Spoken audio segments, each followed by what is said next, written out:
Hello everyone. It's been a little bit since I've done a video, and I thought it was time I let you all in on what I've been doing. What I've been doing is helping to heal my bone up here. Very, very hopeful that it will heal.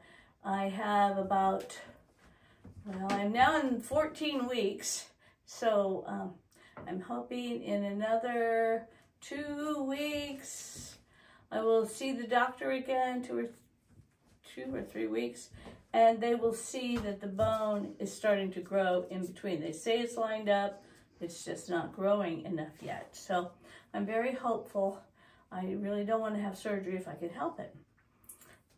But I'm still not sewing again. I did bring some fabrics and set them on my table. I just really am antsy to get busy, but I can't lift much, so gotta watch all that.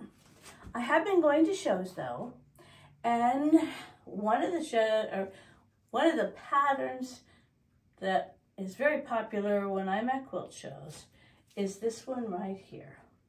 This is called Barn Dance. Barn Dance came about because I had done some barn quilts for my guild. We had done very elaborate barns and really cool barn quilts. And I thought, I want to do a barn quilt, but I don't want to do something that's very elaborate and it's going to be a lot of work. So I thought, oh, I'll just make smaller barns, more like the barn you might find in our backyard, sort of like a mini barn. But these barns are dancing barns, and if you look at them, you can see that these are the more conservative line dancing barns.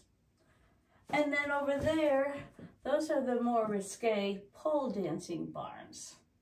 So you can decide on what kind of a feel you have when you make your barns, whether you want them to be pole dancing barns or line dancing barns.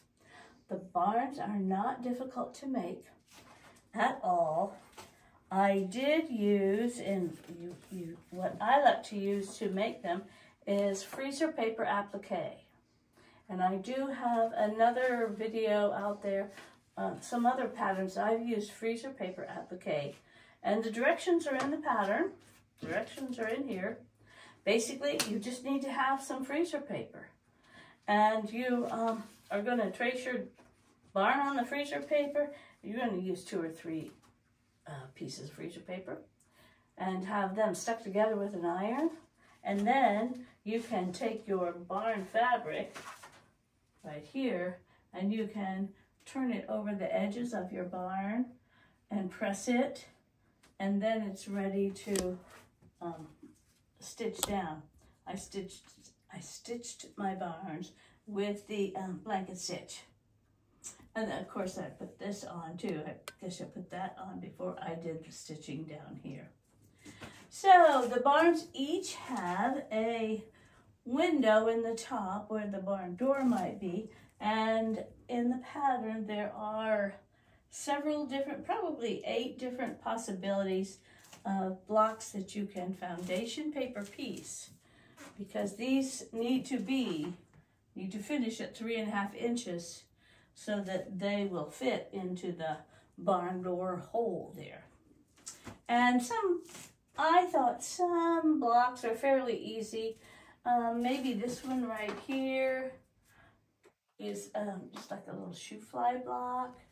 This is just a 9 patch where I just cut out some fabrics and sewed 9 squares together.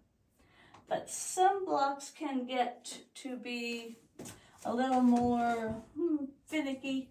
This one, maybe, but there are some foundation paper piece patterns in the pattern that you can use.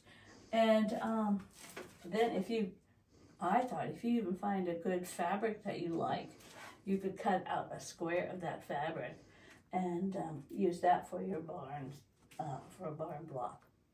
So this is called Barn Dance. It's available. It's available online at my website also. We are also going to be at a quilt show in Shepherdsville, Kentucky, October 11th and 12th. It's the something like Great Kentucky, Bluegrass Kentucky Shop Hop or something like that. Anyway, it's in Shepherdsville. I'm sure you can find it. You can also order from my website. I may have this on sale for a couple of weeks through my newsletter too. So check out Barn Dance at Presto Avenue Designs and go and have yourself just a lot of fun making some barn quilts.